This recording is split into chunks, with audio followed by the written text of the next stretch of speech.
है सलामे आज जाना आपके दरबार में, काश आए ये दीवाना आपके दरबार में। डाला था तो दिल की दुनिया इनकलाब पजीर हो गई। बेशक सूखी रोटी का टुकड़ा। वाह वाह। वक्त के तनाजुर में आज हमें होश के नाखून लेने की जरूरत है। और जो ये पीरों की उठापटक चल रही ना, वो उसका इलाका वो उसका इलाका, उसके साथ गए तो अब उस मौलाना को हम नहीं बुलाएंगे। अनाउंसर साहब सैयद अमीनुल कादरी के जलसे में चले गए तो अब कफील अंबर का बाईकाट, सोहराब कादरी चले गए शमसुद्दीन के जलसे में तो शमसुद्दीन का बाईकाट, सोहराब कादरी का बाईकाट। जो कौम खुद के बाईकाट में लगी हुई हो वो कब यूनिटी बना सकती है? अभी एक पगलाए हुए पीर का एक वीडियो देखा और सुना। वो फरमा रहे हैं करबला में जितने लोग थे सब बरेलवी मसलक के लोग थे।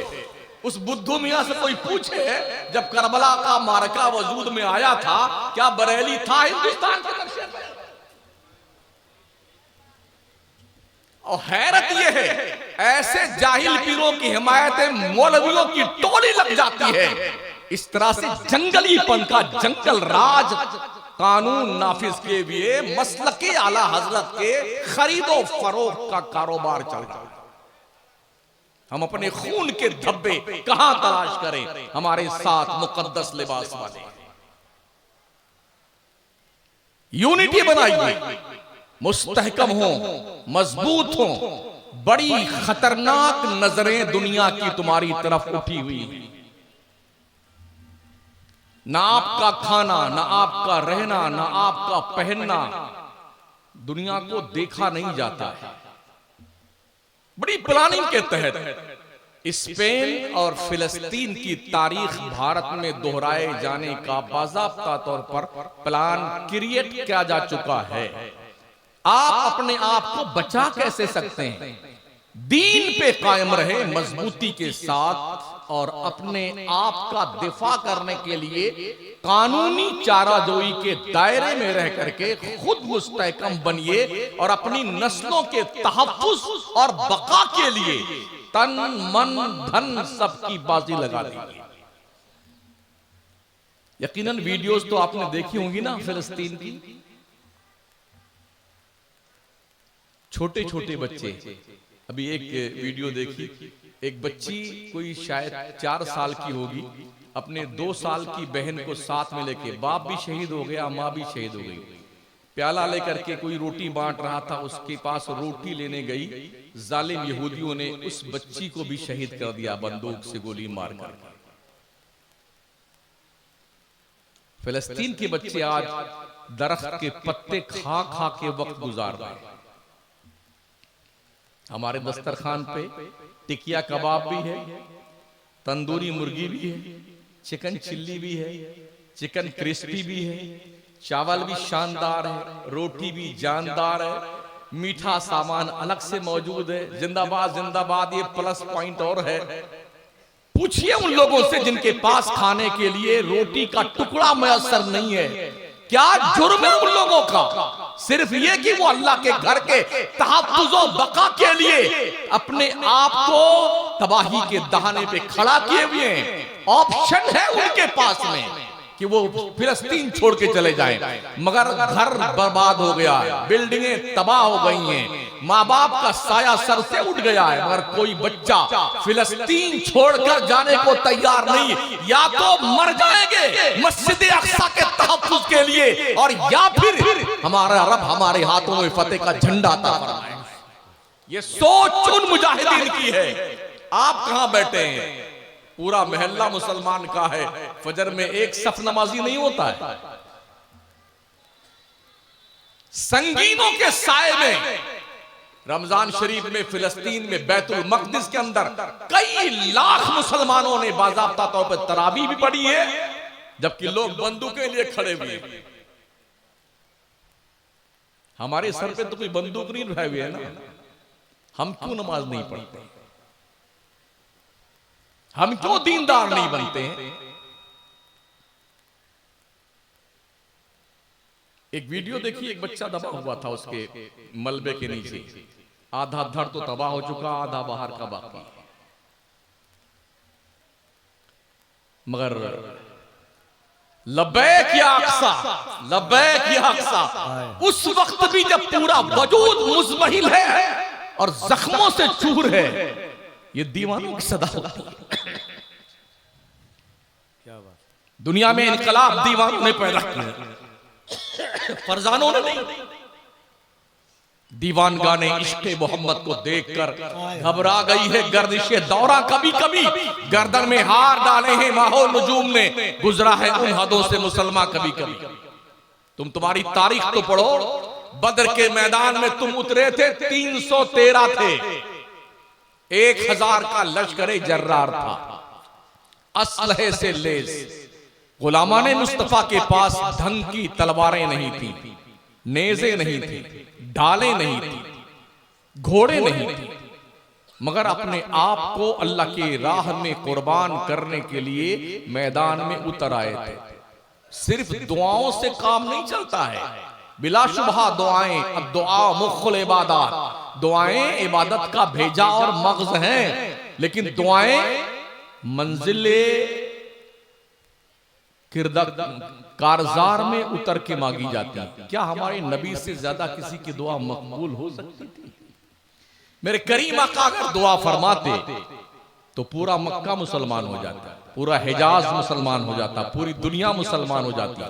लेकिन जरूरत पड़ने पे जब इस्लाम का पैगंबर आमिना का लाल अब्दुल्ला का जिगर पारा 313 सहाबा को लेके बद्र में उतरा, तो वहां दुआ मांग रहे थे नबी, ऐ रब, तूने जिस मदद का वादा फरमाया था, मोहम्मद तेरे दहलीज पर सजदे शुक्र पेश करता हुआ उस वादे को पूरा करने का मुल्तजी है, रब अपनी तरफ से मदद को नाजिल फरमा। तो अल्लाह ने 5000 फरिश्तों की जमात जिब्रील की कमांडरी में भेजा था, जो जबल मलाइका पे उतरे थे।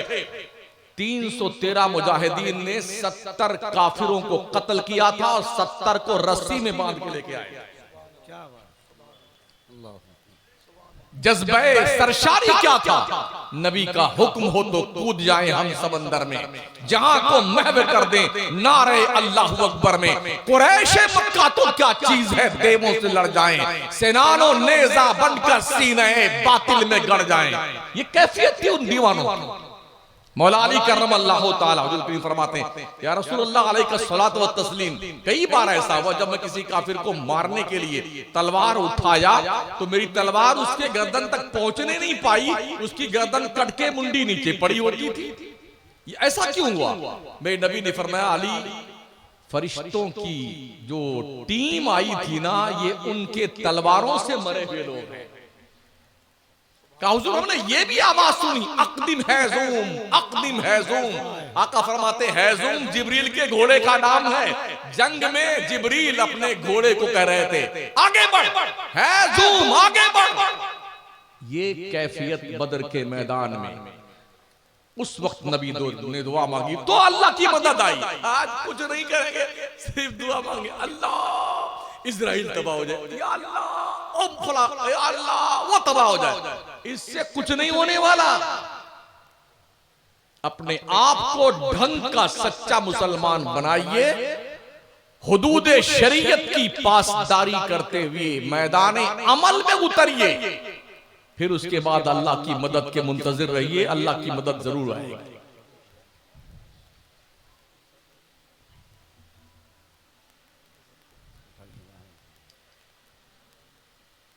अल्लाह अकबर। बच्चे बता तो ये मेरी तरफ से आप नजराना रख लगा लो। अरे रख लीजिए आप यार,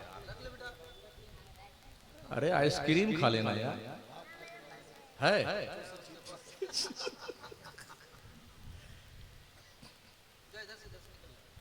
मुझे बड़ी खुशी हुई कि हमारे जो आपके यहाँ इमाम साहब हैं बड़ी मेहनत कर रहे हैं, इनका साथ दीजिए। सुभान अल्लाह। बच्चों को पढ़ने के लिए भेजिए, कम से कम आपका बच्चा दीनदार तो हो जाएगा। क्या बात। नमाजें तो सीख ले, आपकी बच्चियां नमाजें तो सीख ले। और मैं फिर ये अर्ज करूंगा, जो ये रोड पर मुस्लिम बच्चियों का, जवान जवान बच्चियों का सरों का दुपट्टा गायब है, बाल खुले हुए हैं और बिल्कुल इस तरह से घूम रही हैं जैसे इनका कोई पुरसाने हाल नहीं, कोई अब्बा इनके नहीं, इनकी अम्मा भी मर गई हैं, इनके अब्बा भी मर गए। इन्हें हिजाब में लाइए, हिजाब में, वरना मैदान कयामत में ओ बापो तुम्हारी शक्लें जहन्नम के आग में झोंक दी जाएंगी। ये ध्यान रखना। बच्चों की परवरिश करना, खाना खिला देना, पिला देना, अच्छे अच्छे कपड़े पहना देना, सिर्फ यही बाप और माँ की जिम्मेदारी नहीं है। अपने औलादों को दीन सिखाओ, दीन अदब सिखाओ, कनीज़े फातिमा बनाओ, बच्चियों को गुलामे हुसैन बनाओ अपने बच्चों को। अगर ऐसा ना हुआ तो फिर तैयार रहिए जहन्नम के आग का इस्तकबाल करने के लिए। दुनिया से ताकत में आप नहीं जीत सकते हैं, इसलिए कि दुनिया के पास ताकत बहुत ज्यादा है, आपके पास नहीं। दुनिया से दौलत में आप नहीं जीत सकते, दुनिया के पास दौलत बहुत है, आपके पास नहीं। एक ही चीज बची है, वो है इल्म। इसे सीखिए और अपनी कौम से प्रशासनिक विभाग में अपने बच्चों को IAS IPS अफसर बना के भेजिए। अगर आपकी कौम का एक अधिकारी IPS बनता तो 5 लाख लोगों को प्रभावित करता है वो। क्या बात है। ये सोच पैदा कीजिए कि मुझे बढ़ाना पढ़ाना बच्चों को अपने। सादाते महारारा का ये सेंटेंस याद रखें, आधी रोटी खाएं, बच्चों को पढ़ाएं। महीने में 10 मरतबा मुर्गा खाना बंद कर दो, एक दिन खाओ। जो पैसा बचता है उसे बच्चों के क्वालिफिकेशन पे खर्च करो। उस वक्त तक आप सही मानों में दुनिया को आईना दिखाने के लायक नहीं बन सकते जब तक आपके पास ढंग की क्वालिफिकेशन नहीं हो। पर्दा तरक्की की राह में कोई रुकावट नहीं बनता है, दाढ़ी तरक्की के रास्ते में कोई रुकावट नहीं बनती है।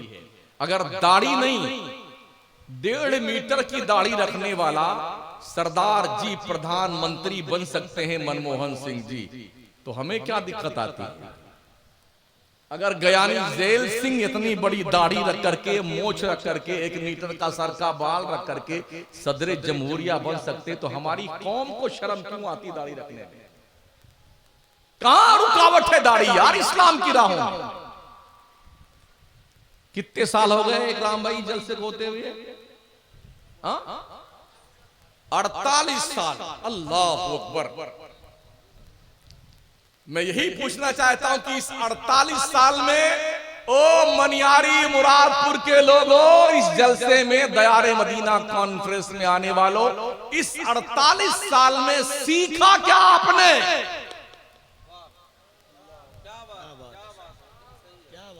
अगर पर ईयर 1 लाख रुपया खर्च माना जाए तो 48 लाख रुपए आपने खर्च किए, क्या सीखा आपने? मुहासबा कीजिए। और जो कौम मुहासबा खुद का करना भूल जाती है, दुनिया उसका मुहासबा करना शुरू कर देती है। समझ रहे हैं?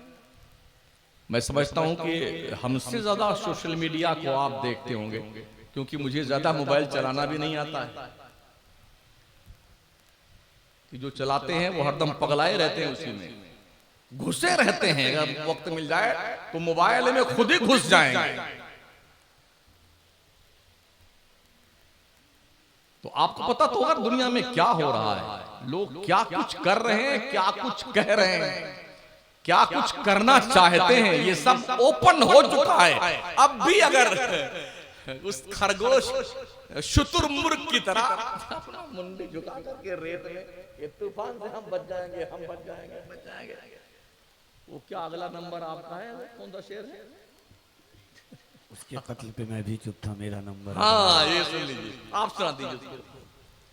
उसके कत्ल पे मैं भी चुप था, मेरा नंबर अब आया। मेरे कत्ल पे तुम भी चुप हो, अगला नंबर आपका है। सुन रहे हैं?